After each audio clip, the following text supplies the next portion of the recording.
a mythical climb. It's one of the longest climbs. It takes forever. And they're all coming through now. Carlos Sastre there just said that it's the hard climb, and he's gone off. And now the maillot jaune of Cadel Evans has lost contact with the group on his first day in yellow. As he comes up to the line now, 8:07, it seems likely he will have lost. And that's the sad reflection. But it's much more important for Evans. He has lost the maillot jaune.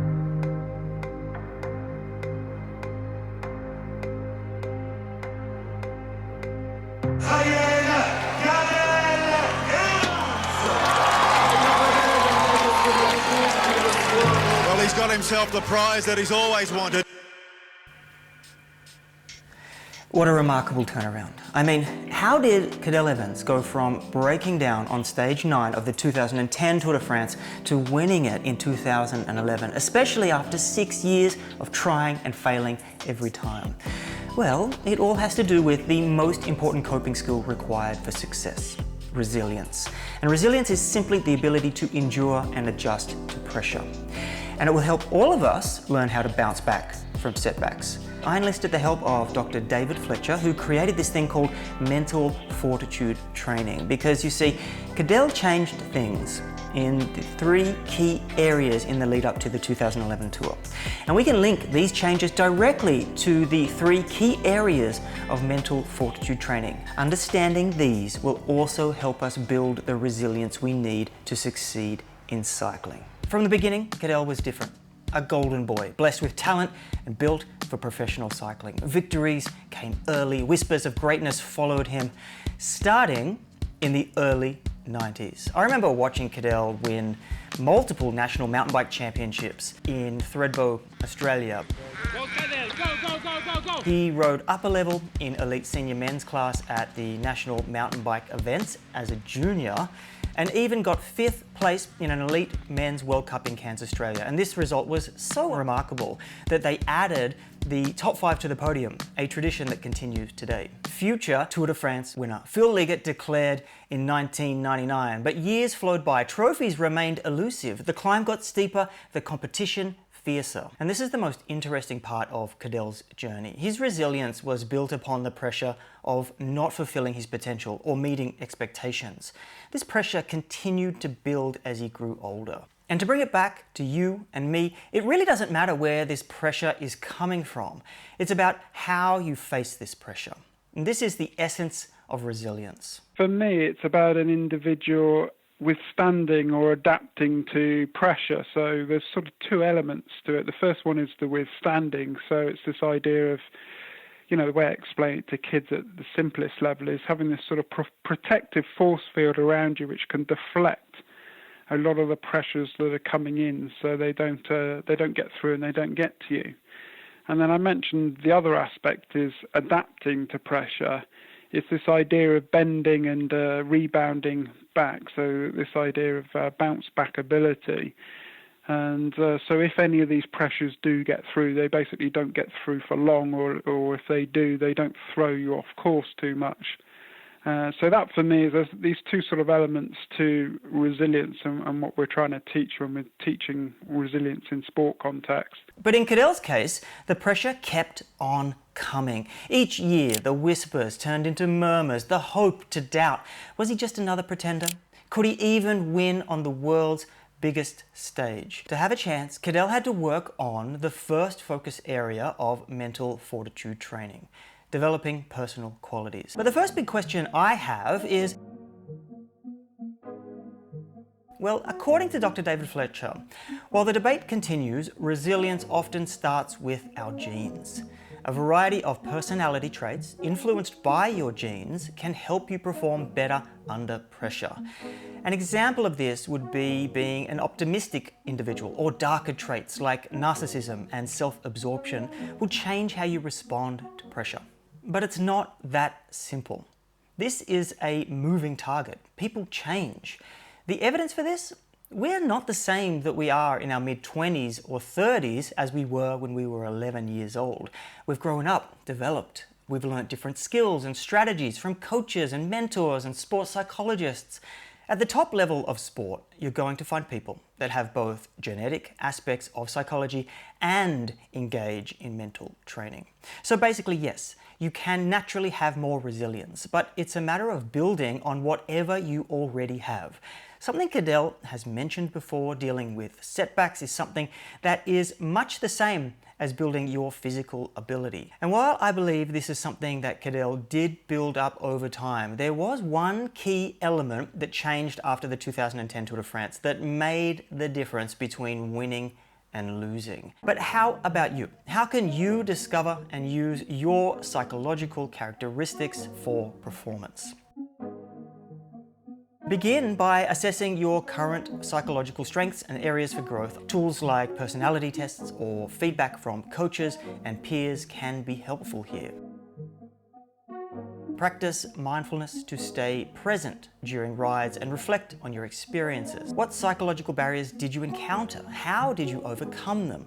This reflection can guide further development. Cadel's physical ability was never really in doubt as he progressed through his career, but his resilience was tested time and time again. Never winning a mountain bike world championship, bonking at the Giro while in the pink jersey, and that Vuelta a España wheel change. But resilience comes in many forms, and surprisingly, even in the 2010 Tour de France performance, his resilience was on display. You see, when Cadel crossed the line in 42nd place on the 9th stage of the 2010 Tour de France, he yells in his teammate's ear, "I'm sorry, I have a broken arm."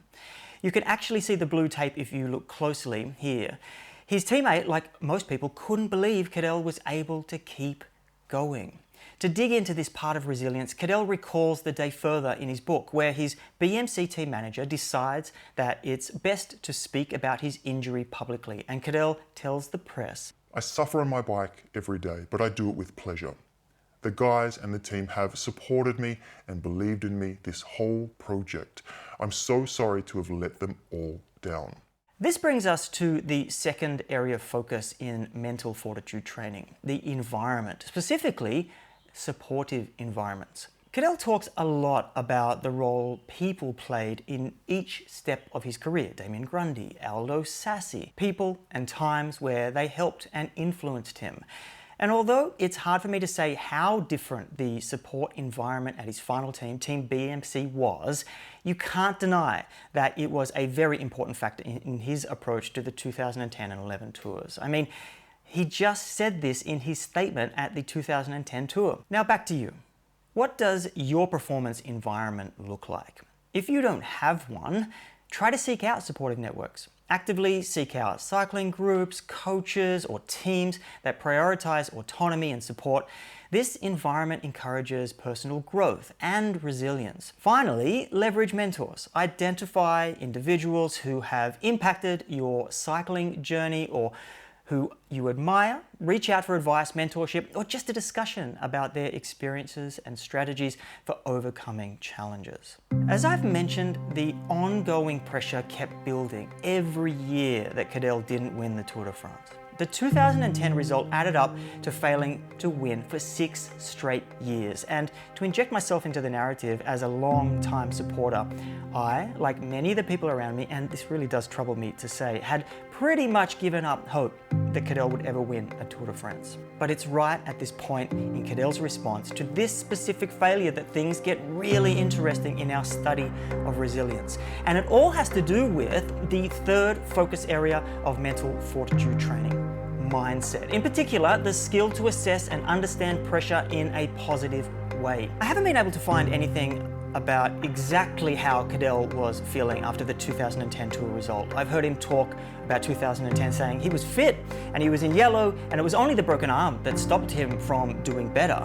So going into 2011, he was actually feeling pretty confident. But I believe somewhere deep inside him, the 2010 result, and indeed all of the disappointments that preceded, fed into his preparation for 2011, because a lot of things changed. Things like spending Christmas in Europe for the first time in 7 years, less intensity in the early season, less training camps, but also having a real team around him, as we just spoke about. But then there's the setback of a crash in training. And the way he frames this in The Art of Cycling sounds like a mindset shift. He doesn't get frustrated by a couple of weeks off the bike. He saw it as a chance to give his body a break, and he saw the upside of now being able to focus on other aspects of his preparation. So he reviews his racing and training, he tightens up his diet, plus when he's able to ride again, he was really enjoying that process of making every pedal stroke count. And all of this meant that when he arrived at the 2011 Tour, he was a different person. And underneath all of it, this is what I believe is the real key behind his win. And all of this is captured in the 60.4 kilometers of Cadel's performance of a lifetime. A performance that even Cadel himself calls the best day of his career. This, my friends, is where the true story begins. This is where his resilience was forged, where potential transforms into legend. This is where Cadel Evans, the prodigy, became Cadel Evans, the champion. What's on display is the culmination of everything Cadel has ever learned on a bike, from his physical talent to pacing to tactics, and most importantly for us, the key, the one element underneath it all, anger. Something that actually surprised me while researching this video was the idea that loss and failure can be motivating in and of itself. But I guess this makes sense, and it follows the saying that what doesn't break you only makes you stronger. And there's data to suggest that a couple of failures along the way do act as sort of a springboard to go on and achieve better things. I've seen firsthand watching Jay Vine miss wins from falls or poor decisions on the road, and this kept him motivated in training. And eventually we saw when he got his chance, he won big. Come second so often during the year. And, I was saying to Brie before that I think I definitely needed to come second to learn my lessons in the smaller races, learn to make those mistakes earlier on so that I didn't make the mistake in the big show at the end of the year. And it was just, it's finally happened. I've been working towards this all year after last year, coming so close. It's a dream come true. Jay was only in his second year as a pro at this point. Cadel was probably in his second decade, so this feeling was probably 1,000 times for Cadel. The one thing he brought to this tour this time was a calmness that most likely stemmed from anger. All right, hear me out. Anger is a calming emotion that turns failure into resilience. I'll say that again. Anger is a calming emotion that turns failure into resilience. Athletes who have the necessary skills to succeed but lack resilience often rely on things going smoothly during competition. They are not flexible when it comes to altered circumstances or conditions, and this can make them nervous and reactive. In contrast, the fed-up athlete no longer hopes for things to go their way. They take full responsibility for their performance and use past and future adversaries as motivation. This determination gives the athlete a sense of agency and control, which is calming. And that's exactly what happened in stage 18 of the 2011 Tour at 60.4 kilometers to go. The most decisive moment of the race happened. Andy Schleck has lifted the ante. There's a reaction only from Keremai, I think it is, who has started for Europe car. Now, can Tommy Voigtler answer this one?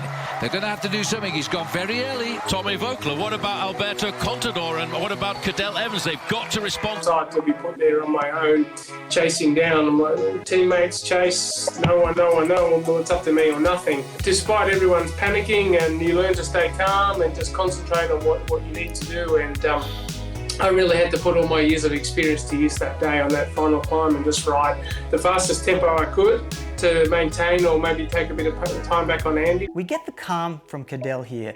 What we don't get is the anger underneath it all. But in his book, The Art of Cycling, he brings us into the radio communication with the director sportif. At 8 kilometers to go, John comes on the radio and says, "Cadel, you're doing great. This is fantastic. Don't worry. It doesn't matter what happens at this Tour de France. You've already proved you're a champion." But as I ride, I'm thinking, f***ing hell, if I don't win this tour now, I'm going to be so f***ing mad. So I ride and ride.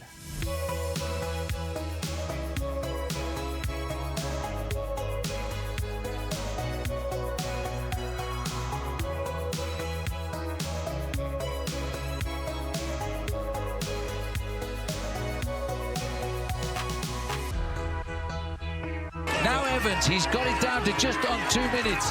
He was 1:18 behind, now he's not that far behind overall. Like I said, thanks to my experience before, just being able to be calm, calculating in this in that moment was years and years of experience put to use. This epic moment will live on forever, especially because Cadel goes on to beat the Schleck brothers in the penultimate day's 42.5 kilometre time trial and rides the final stage to fulfill his lifelong dream and win the 2011 Tour de France. Cadel's victory is a testament not just to his physical ability, but his mental fortitude, the same resilience that powered him through countless setbacks and challenges throughout his career. But the story doesn't end here. Instead, it opens the door for us to explore how we too can adjust our mindset towards our own cycling. Here are 3 areas to focus on. The first one is see setbacks as opportunities for growth. Learn from each challenge and apply the lessons to become stronger. Number 2, foster a growth mindset. Believe that hard work and dedication can develop your abilities and push you beyond your limits. And number 3, practice pressure situations in your training. Prepare yourself for real-world challenges by incorporating scenarios that mimic competition or challenging rides. This can make the difference between being merely participating and achieving your dreams.